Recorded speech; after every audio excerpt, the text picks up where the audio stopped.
आप सभी को प्रणाम। जय गुरुदेव। आज के इस अध्याय से पहले सभी मिलकर गायत्री मंत्र करेंगे। ओम भूर्भुवः स्वः तत्सवितुर्वरेण्यं भर्गो देवस्य धीमहि धियो यो नः प्रचोदयात्। आज का विषय है कुंडलिनी साधना करके उसकी शक्तियों का अनुभव। कुंडलिनी साधना के इस संदर्भ में अब अनेक विदेशी विद्वान भी ध्यान देने लगे हैं और उन्होंने स्वयं कुंडलिनी साधना करके उसकी शक्ति का अनुभव किया है। उनकी सम्मति में कुंडलिनी शक्ति विश्वव्यापी है। एक दृष्टि से हम अपने शरीरों में स्थित कुंडलिनी को चैतन्य शक्ति का आधार कह सकते हैं। इस शक्ति की एक धारा समस्त विश्व में सूर्य, चंद्र आदि प्रकृति पिंडों में भी बहती रहती है। इस प्रकार उसे सर्वशक्तिमान कह सकते हैं। अगर साधक कुंडलिनी योग में पूर्ण सफलता प्राप्त करके उस पर पूरा अधिकार और नियंत्रण कर सके तो फिर संसार में उसके लिए कोई कार्य असंभव नहीं। वह सृष्टि का संचालन अपनी इच्छा अनुसार कर सकता है। यह कार्य सामान्य नहीं है। इस कार्य में वे व्यक्ति ही हाथ डाल सकते हैं जिन्होंने अपना रहन सहन आरंभ से ही पूर्ण संयम युक्त और सात्विक रखा है और अपने शरीर तथा मन को नियमित अभ्यास द्वारा सुदृढ़ और सहनशील बनाया है। क्योंकि यह महाशक्ति जो कि सूर्य की शक्ति मानी जाती है, जब जागृत की जाती है तब समस्त शरीर विशेषकर स्नायु संस्थान में बहुत उष्णता उत्पन्न करती है, जिससे साधक को कष्ट प्रतीत होने लगता है। कभी कभी ऐसा भी होता है कि उत्तम श्रेणी के साधकों में ध्यान और उपासना करते करते वह स्वयं ही जागृत हो जाती है।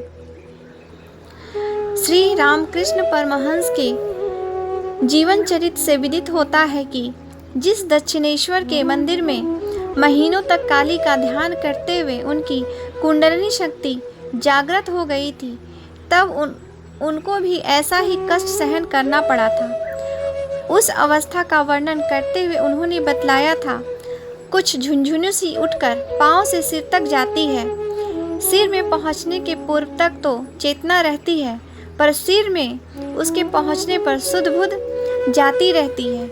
आँख कान अपना कार्य नहीं करते, बोली भी रुक जाती है। बोले कौन?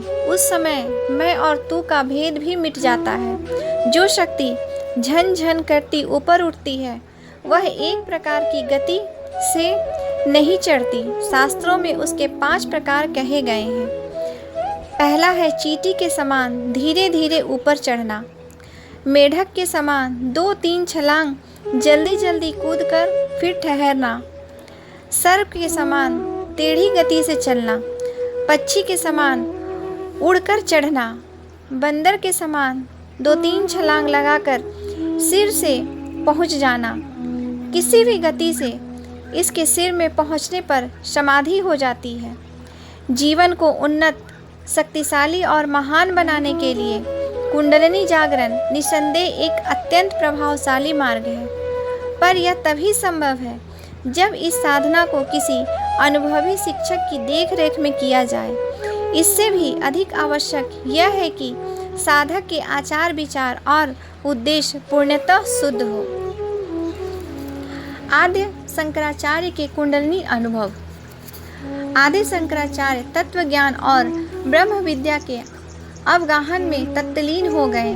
ब्रह्म सत्य और जगत मिथ्या की मान्यता ने उनके लिए सांसारिक पदार्थों को ही नहीं, काया को भी महत्वहीन बना दिया।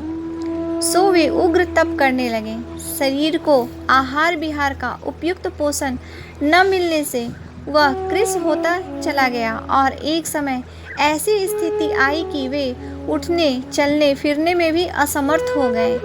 तब मन बुद्धि चित्त अहंकार के अंतःकरण चतुष्टाय ने भी अपना काम बंद कर दिया और प्रत्याहार धारणा ध्यान समाधि की साधना पद्धति भी अवरुद्ध हो गई। सब और अंधकार ही अंधकार दिखने लगा। तब महाशक्ति ने उन्हें उनके सम्मुख प्रकट होकर आदेश दिया कि कोरे तत्व ज्ञान तक सीमित न रहें, शक्ति प्राप्त करने की साधना भी करें, अन्यथा उनका उद्देश्य पूर्ण न हो सकेगा। उन्हें अपनी भूल मालूम हुई और उन शास्त्र वचनों पर ध्यान गया जिनमें कहा गया था कि शक्ति के बिना शिव सब मात्र है। ब्रह्म के साथ माया की अवंछिन्नता को उन्होंने समझा और देखा कि सृष्टि के संचालक देव सत्ता भी एकाकी नहीं युक्त है। सरस्वती, ब्रह्मा, लक्ष्मी, नारायण, उमा महेश, सची, इंद्र, राधा कृष्ण, सीताराम, स्वाहा सुधा, सोम अग्नि, रई प्राण आदि सर्वत्र युग्म संचार से ही सृष्टि क्रम चल रहा है। एकाकी महाकाल नहीं, महाकाली भी उसके साथ सम्मानित होकर इस विश्व ब्रह्मांड को विधि व्यवस्था से चला रही है।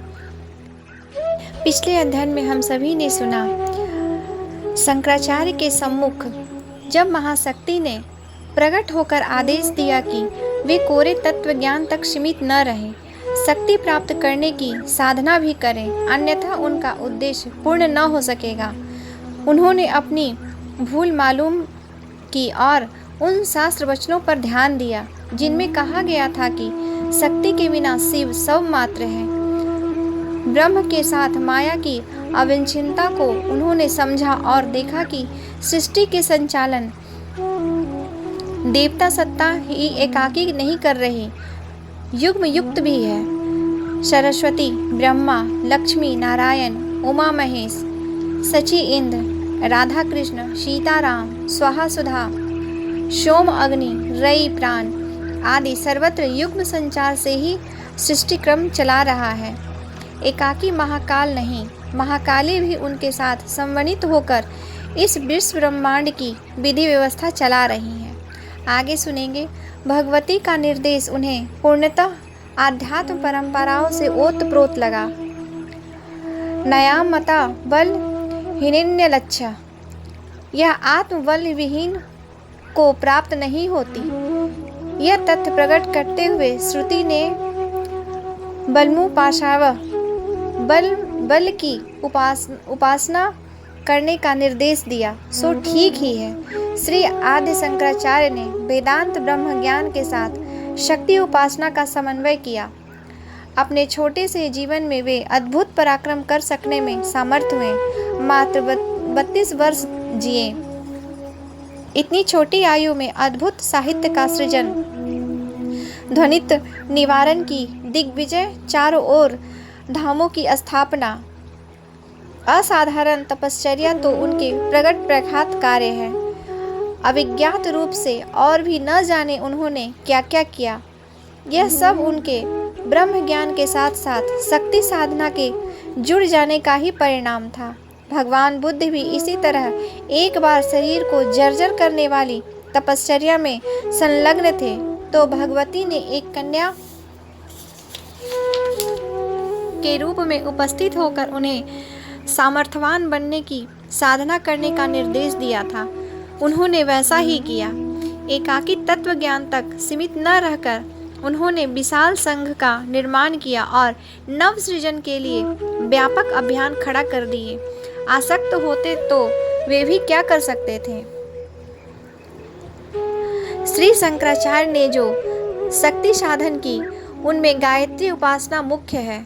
उनके स्वलिखित गायत्री पुरस्चरण पद्धति नामक अति महत्वपूर्ण ग्रंथ को देखने से यह सिद्ध हो जाता है कि यह मात्र ग्रंथ रचना नहीं, वरन साधक का अनुभव और कृत्य ही इसकी प्रत्येक पंक्ति में जुड़ा हुआ है। गायत्री महाशक्ति के 3 चरण हैं, इसलिए उसे त्रिप्रदा, त्रिपुरा आदि नाम से भी जाना जाता है। गंगा, यमुना, सरस्वती की तरह गायत्री की भी 3 धाराएं हैं, जिन्हें उपासना क्षेत्र में ब्रह्मा, विष्णु, महेश अथवा सरस्वती, लक्ष्मी, काली कहते हैं।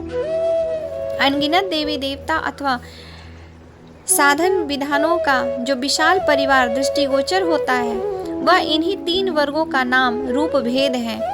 ज्ञान क्षेत्र में इन्हीं 3 धाराओं को ब्रह्म विद्या, प्राण विद्या, अग्नि विद्या कहते हैं। ब्रह्म विद्या अर्थात वेदांत, दर्शन, आत्मचिंतन, प्राण विद्या अर्थात सावित्री, गायत्री के प्राण संरक्षण करने वाली शक्ति का उन्नयन, अग्नि विद्या अर्थात काम शक्ति को ब्रह्म वर्चस्व के साथ जोड़ देने का कुंडलिनी विज्ञान। गायत्री महाशक्ति का यह त्रिविध प्रकरण श्री विधा भी कहा जाता है। इसको और अधिक स्पष्ट करने के लिए त्रिकोणात्मक रेखागणित के साथ अनेक रहस्यों से ओतप्रोत श्री यंत्र बनाया गया है। शक्ति विद्या का विस्तार बहुत है, उसका ज्ञान पक्ष भी है और विज्ञान पक्ष भी। ज्ञान पक्ष में वह सारा आचार व्यवहार आता है जो साधक की विचारधारा और जीवनचर्या के साथ अनिवार्यता जुड़ा रहता है। उसके बिना कोई व्यक्ति इस पात्रता को ही प्राप्त नहीं कर सकता कि भगवती महाशक्ति उसमें अवतरित हो सके। विज्ञान पक्ष वह है जिसे साधना, उपासना, आराधना, तपश्चर्या आदि नामों से जाना जाता है। ये दोनों भाग मिलकर ही समग्र साधना बनाती है। श्री शंकराचार्य ने इसी प्रकार की समन्वयात्मक साधना पद्धति अपनाई और अग्नि विद्या की त्रिविध शक्ति साधना संपन्न करके उन्होंने आध्यात्मिक, आदि दैविक, आदि भौतिक तीनों ही जीवन पक्षों की शक्ति संपन्न बनाया। गायत्री उपासना का अधिक स्थूल पक्ष जो भौतिक जगत को अधिक प्रभावित करता है वह कुंडलिनी के नाम से प्रख्यात है। पिछले अध्ययन में हम सभी ने सुना गायत्री महाशक्ति के 3 चरण हैं, इसलिए उसे त्रिपदा, त्रिपुरा आदि नाम भी दिए गए हैं। गंगा, यमुना, सरस्वती की तरह गायत्री की भी 3 धाराएं हैं, जिन्हें उपासना क्षेत्र में ब्रह्मा, विष्णु, महेश अथवा सरस्वती, लक्ष्मी, काली कहते हैं। अनगिनत देवी देवता अथवा साधन विद्याओं का जो विशाल परिवार दृष्टिगोचर होता है वह इन्हीं 3 वर्गों का नाम रूप भेद है। ज्ञान क्षेत्र में इन्हीं 3 धाराओं को ब्रह्म विद्या, प्राण विद्या, अग्नि विद्या कहते हैं। ब्रह्म विद्या अर्थात वेदांत, दर्शन, आत्मचिंतन, प्राण विद्या अर्थात सावित्री, गायत्री के प्राण संरक्षण करने वाली शक्ति का उन्नयन, अग्नि विद्या अर्थात काम शक्ति को ब्रह्म वर्चस्व के साथ जोड़ देने का कुंडलिनी विज्ञान। गायत्री महाशक्ति का यह त्रिविध प्रकरण श्री विद्या भी कहा जाता है। इसको और अधिक स्पष्ट करने के लिए त्रिकोणात्मक रेखागणित के साथ अनेक रहस्यों से ओतप्रोत श्री यंत्र बनाया गया है। आगे सुनेंगे। शक्ति विद्या का विस्तार बहुत है, उसका ज्ञान पक्ष भी है और विज्ञान पक्ष भी। ज्ञान में वह सारा आचार व्यवहार आता है जो साधक की विचारधारा और जीवनचर्या के साथ अनिवार्यतः जुड़ा रहना चाहिए। उसके बिना कोई व्यक्ति इस पात्रता को नहीं प्राप्त कर सकता कि भगवती महाशक्ति उसमें अवतरित हो सके। विज्ञान पक्ष वह है जिसमें साधना, उपासना, आराधना, तपश्चर्या आदि नामों से जाना जाता है। ये दोनों भाग मिलकर ही समग्र साधना बनती है। श्री शंकराचार्य ने इसी प्रकार की समन्वयात्मक साधना पद्धति अपनाई और अग्नि विद्या की त्रिविध शक्ति साधना संपन्न करके उन्हें आध्यात्मिक, आदि दैविक, आदि भौतिक तीनों ही जीवन पक्षों को शक्ति संपन्न बनाया। गायत्री उपासना का अधिक स्थूल पक्ष जो भौतिक जगत को अधिक प्रभावित करता है वह कुंडलिनी के नाम से प्रख्यात है। सौंदर्य लहरी श्री आदि शंकराचार्य की रचना है। इसके अनगिनत प्रमाण शोधकर्ताओं ने प्रस्तुत किए हैं। उनका उल्लेख इन थोड़े पृष्ठों में संभव नहीं है, पर वे प्रमाण इतने अधिक और इतने अकाट्य है कि किसी को इस बात का संदेह करने की गुंजाइश नहीं कि वे स्रोत किसी दूसरे पंडित ने रचकर उसके अधिक प्रचलन के लिए शंकराचार्य का नाम जोड़ दिया है। ऐसा होता तो रहा है, ग्रंथों में मिलावट भी कम नहीं हुई है और नाम भी किसी ने किसी का रख दिया है, पर सौंदर्य लहरी के बारे में यह बात नहीं है। उसकी ऐतिहासिक प्रामाणिकता एक बहुत बड़ी श्रृंखला के साथ मौजूद है उस स्रोत के लगभग 34 टीका संस्कृत में मौजूद है।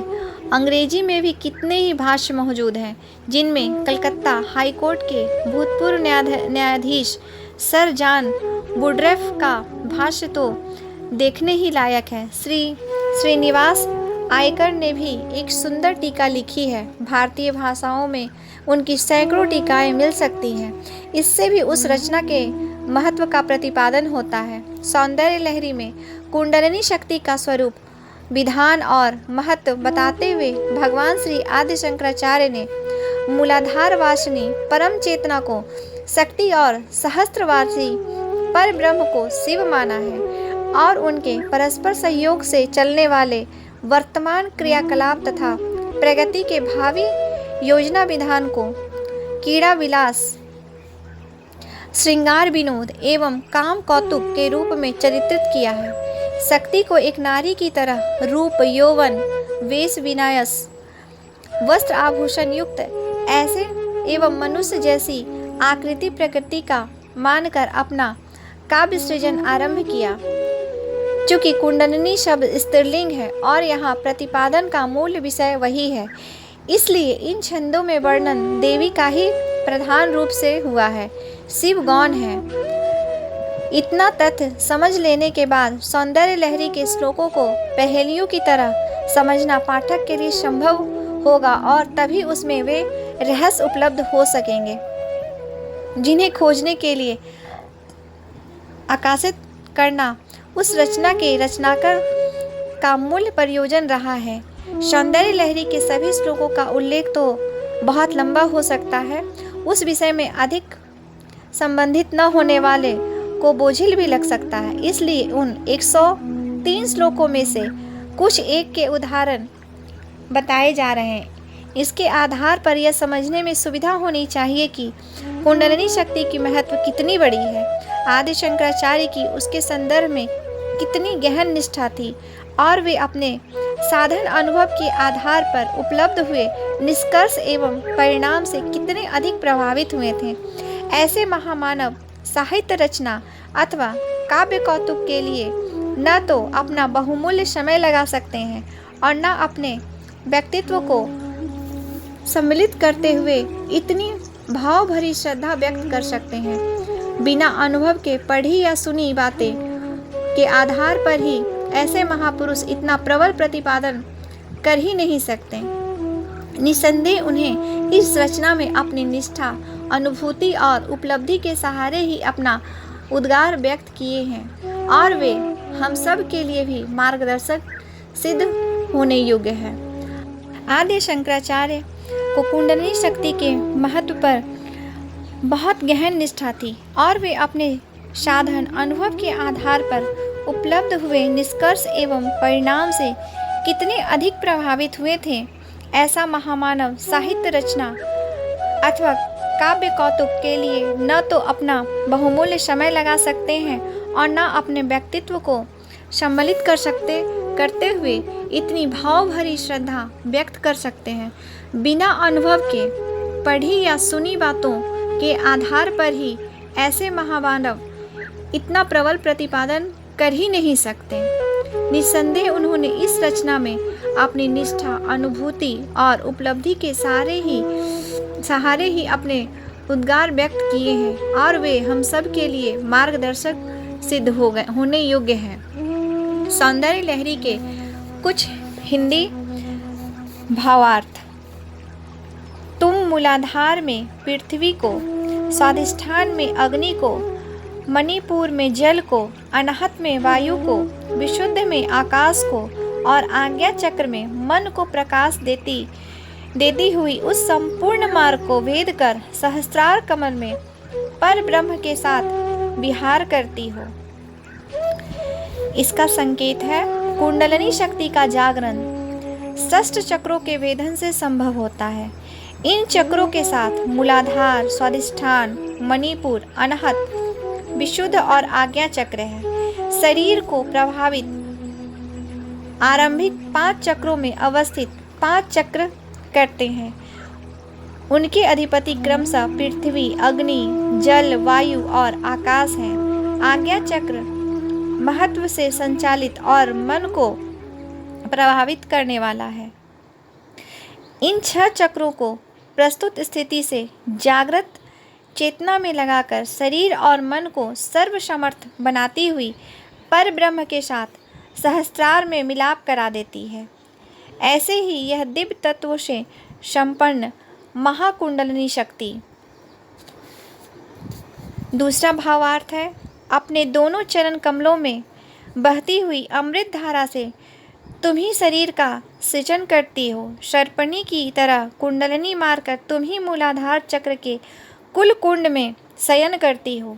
इसका संकेत है, जिस तरह इस पृथ्वी को शेष नाग धारण किए हुए हैं, उसी तरह इस काया को पाताल रूपी मूल अवस्थित कुंडलिनी ने धारण किया हुआ है। गड़े हुए खजाने पर जिस तरह सर्प बैठा रखवाली करता है, उसी तरह अनगिनत दिव्य शक्तियों के भंडार की रखवाली करती हुई कुंडलिनी विराजमान है। इसे सुषुप्त से जागृत बनाकर सिद्धियों का भंडार हस्तगत किया जा सकता है। अगला भावार्थ है, तेरे मूलाधार चक्र में विराजमान लास्यपरा समया देवी के साथ तुम शक्ति के शिव के रूप में चिंतन करता हूँ।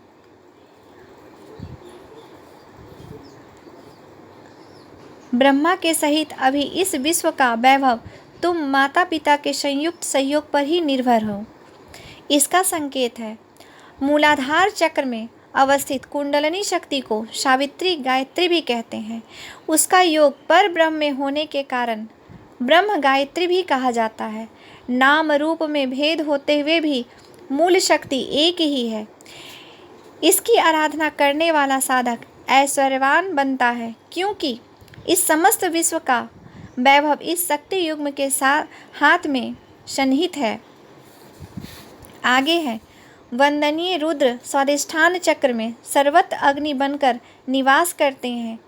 जब वे अपने क्रोधी नेत्र की अग्नि ज्वाला से संसार को दुग्ध करते हैं, तुम ही अपनी दया दृष्टि से शीतलता बिखेरती हो। इसका संकेत है, स्वादिष्ठान चक्र की साधना द्वारा कुंडलिनी शक्ति को सक्रिय बनाकर साधक अपने आप को पंच विद्याओं का निष्णांत बनाकर यज्ञ अग्नि जैसे ज्वलत जीवन जी सकता है और उस गर्मी से उत्पन्न हुई मेघालय संसार पर करुणा भरी शीतल वर्षा कर सकती है तथा उस प्रचंड आताप में दोष दुरितों को जलाकर नष्ट भी किया जा सकता है। आगे है मणिपुर। मणिपुर चक्र निवासी काम बीज रूपी अमृत बरसाने वाले सूर्य विष्णु के सहित तुम नारायणी शक्ति के अभिवादन तुम्हारी विधुलता जैसी दिव्य ज्योति से ही वे मेघ की तरह शोभा मान्य है। इसका संकेत है, कुंडलिनी में संबंध षष्ठ चक्रों से मणिपुर की साधना करते हुए जब साधक उस दिव्य शक्ति के साथ अपना संबंध बना लेता है, तो उसकी मनस्विता, तेजस्विता एवं सामर्थ्यता की दिव्य ज्योति विश्व आकाश में बिजली की तरह चमकती है। काम बीज का रहस्य ज्ञान होने से उसके लिए सांसारिक सुखों की कमी नहीं रहती। आज के लिए यहीं तक। आप सभी को प्रणाम। जय गुरुदेव। अगले स्वाध्याय में सुनेंगे अनहत चक्र के विषय पर।